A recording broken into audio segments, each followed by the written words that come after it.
Gustavo Medina Tanco. He is well known for the Colmar project and for his engagement to the moon. And we have here Adriano Autino, one of the founders and president of the Space Renaissance International. My name is Sabine Heinz. I'm as well vice president of the Space Renaissance International.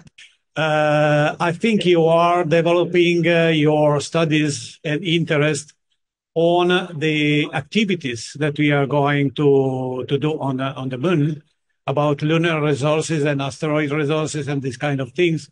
I remember your speech at Vienna at COPWAS event, where this was exactly the theme of the discussion. What will we do on the moon? What will be the rules that we try to schematize, to draw somehow?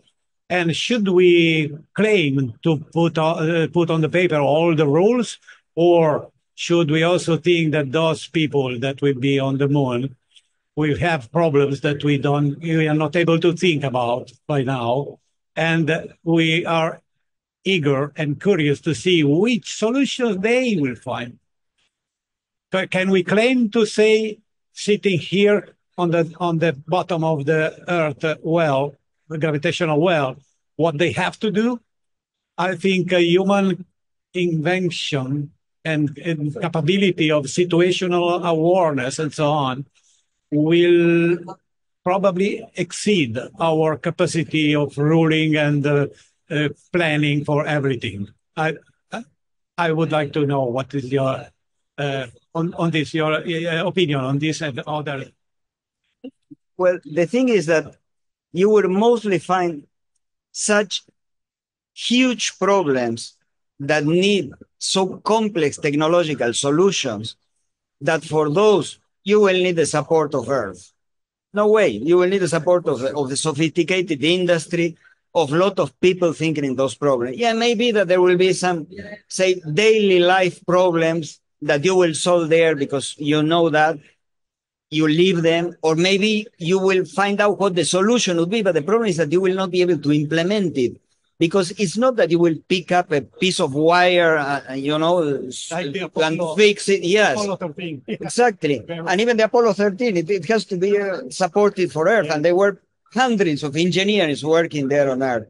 So you need that, yes, because it's not like you are in the Amazon and the problem is whether you collect that fruit or cut these trees, that you can do it with basic tools. The problems are really technologically complex, and therefore you need a lot of know-how and especially of infrastructure to solve this problem. You need a factory. If you have to do a tool from titanium, you will not do it with ethical principles. You will do it with a factory. Yeah. And this is not trivial. If you have this problem and you are in the moon, well, you have the Earth at 3 days of distance, yeah, or even less, depending on what you do.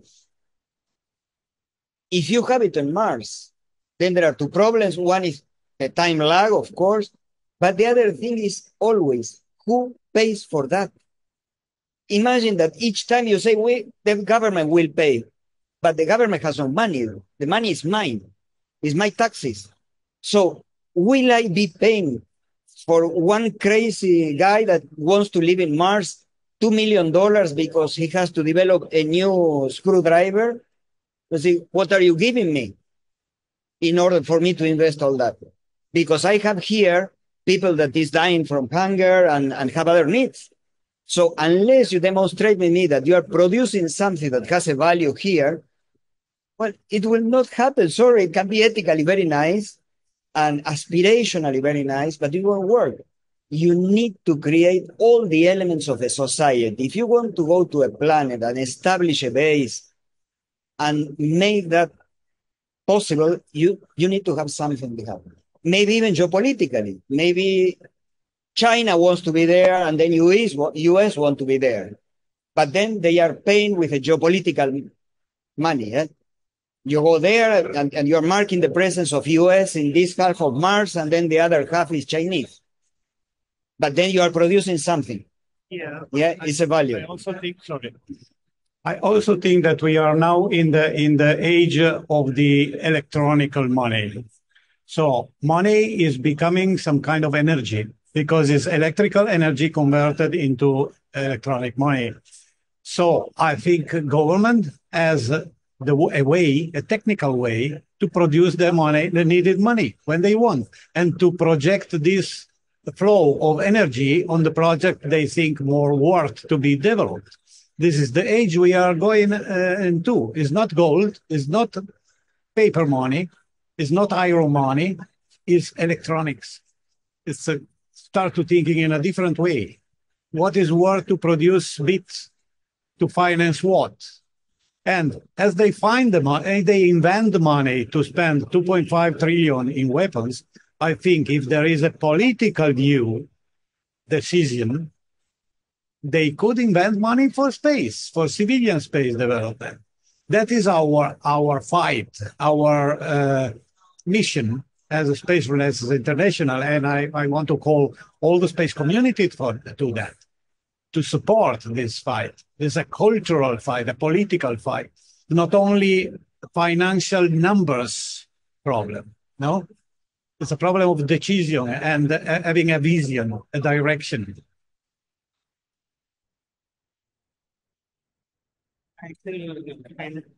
Okay, what I wanted to say is I agree with you, but my question could also be what want people do on the moon?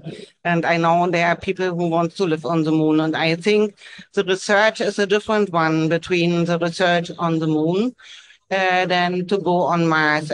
People who are going on Mars are researching how to solve several problems. I have seen videos where they try about space medicine, where they have robots helping the patients and the astronauts. And I think it's a different approach. So I think this is what I mean. You cannot say or moon or Mars. I think it is both together and not or. So and I am not saying it's either the moon or Mars. It's in which order the things will happen, yeah? Because probably also say Ganymede. Probably in the future will be Ganymede also, or another star, or yeah, a planet around Alpha Centauri, yeah? It will happen someday for different motivations and different things. But I say that things, I think, will follow a certain timeline. And first is the moon. In the moon, first, not because I prefer that it is the moon, it's that in the moon, there is probably already now in the horizon an economical model to make it self-sustained. For Mars, I don't see it yet. Maybe in a century there will be, maybe, but not now, yeah, or in 2 centuries. So that's the important thing. I think it's progressive. It's true that one can create money, but you know, even if it is electronics, the rules are the same. If I start to create money, I have inflation. Sorry, it's not that I can create as I want and start to create wealth. I cannot. Yeah, electronic money is just like pieces of gold or shells or whatever has been used as a money before. If I produce too much, it will lose value. It's the same if I go an asteroid and Sorry, can interrupt you? yeah. Not a matter of producing too much. It's a matter of producing productive things or unproductive things. If you produce a good business, then economy will grow, even if you invent too much money, because the economy will give you back the value. If you invent stupid things or horrible things like wars, then you will get a negative value. I hate wars as much as you hate them, yeah? Believe me. But there is a completely different motivations in the peoples of yeah. No, but it's a good example because we are able to basically put no limits to the money that the state can waste, if you want, in weapons when there is the menace of war. But other principles apply. If there is a country that is attacking you or that you run the risk that attack you, all the people of that country will have no problems in investing huge amounts of money and converting all your economy into a military economy. Because what? Because your life and your society is at risk. But convince that people, because the government is to some point the will of the people, to put the same amount of money for 10,000 people to live in Mars, doing an activity that is inspirational, but not productive, and I think you will have a problem. I guess you will, I'm trying to be realistic. You will not get that money. What I wanted to say is the research or the invention for space has always given some impact on Earth. So, for example, the internet was invented and some clothes, some material we are using now. So it will come back and will have a benefit on Earth. And as well as they are now studying and researching what they can do on Mars, it will give back some knowledge to Earth. And you said people are dying by hunger. You are right, and this problem has to be solved. But if Elon Musk would give all this money to people who are dying by hunger, it would not solve the problem because it needs to find a sustainable solution. And but if he decides to give it for development and space, it helps us all. Yeah, it is an improvement for all of us, and I think we should think it this way, and not only why are you doing your research? Other people may think too. Yeah, you are studying something on the moon. What does it matter to me? You know, I could ask the same question. Yeah, No, but and answer for that. yes, you found an answer, and Elon Musk will also find some answers when going to Mars. Yes, and he was the first one who built reusable rockets, and when under government it was not possible to find reusable rockets. He made it much more cheaper, much more feasible. And I think we should see it in this way. I think you are just giving me the argument I gave. That is, it is Elon Musk and not the government that did it. And Elon Musk is not an altruist. But Yes, he did a business model. Supported by NASA, however. A bit, but not completely. He get A bit. contracts from that. Contracts, but He look, could not develop Starship without no, that. but he received much less money for NASA as a company, and he did much more for NASA in launchers that what NASA utilized to do this huge SLS rocket that cost $3.1 billion each, yes, and doesn't compare in technology with Elon Musk. So you see the benefits of private activity, yes? Maybe Alberto Cavallo Oh, yeah. would like to say something. and introduction. Yes. Okay. So Alberto Cavallo is, we have just 5 minutes more, Yes, or 10. Is one of the founders of Space Renaissance International in 2009. And in his daily job, let me say, he is a manager in an important Italian energy company, making plants in all the world. And he has his personal study in philosophy and in geopolitics and astropolitics. So I think he may have something to say in this discussion. You have to take both microphones together. Yes, can you hear me? Okay. I listened to the very interesting discussion and your very interesting observation. And came to my mind a couple of things. One is going to Mars. Probably it is not a good thing, but I have to say it. We don't like it. but it's maybe the only motivations that the nations could find to spend such money is that there is a competition, a geopolitical competition between China and the US.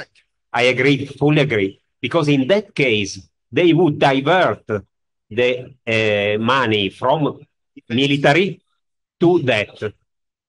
Because it's the only motivations that nations have to do such things, unfortunately. Unfortunately, don't like it, but I have to say, and this is for Mars. On the other side, I think that Gerard O'Neill showed us a possible way for the economical growth of the cislunar space, because I fully agree that the cislunar space is the right place to begin, because we can produce in space goods to be sold to the Earth. I fully agree also on this point. Because, and we can, the only thing is that maybe not producing them on the moon, but maybe in factories in orbit or factories in their garage points, like O'Neill proposed. The moon is the source for materials, of course. It's very important to exploit the moon for materials and use those materials to develop the economy that initially will be supported by selling goods to the Earth. Because there are goods that can be produced in space, in microgravity, that could be very valuable. So this is an economic motivation. This is my personal observation. And maybe... I fully agree with you, yes. I think we have a full agreement between. I was a little bit controversial intentionally because I wanted to provoke you a little bit. Gustavo, I thank you so very much that you have been with us for joining us, and I hope we can have again a webinar with you, and you can talk about your topic, and we will not provoke you, I promise you. And but discussion is good. Yeah, but I found this interesting to have a little bit controversial discussion, and it was interesting, I think, to. And I thank Alberto. I thank Robert Surin. He left already because he has a speech. And I thank Adriano for. Yeah, genau. And yeah, and enjoy the time here and at IAC, and we see us soon. Okay, bye. Thank everybody. Ad Astra. Thank you. Bye. Bye-bye. Thank you so much.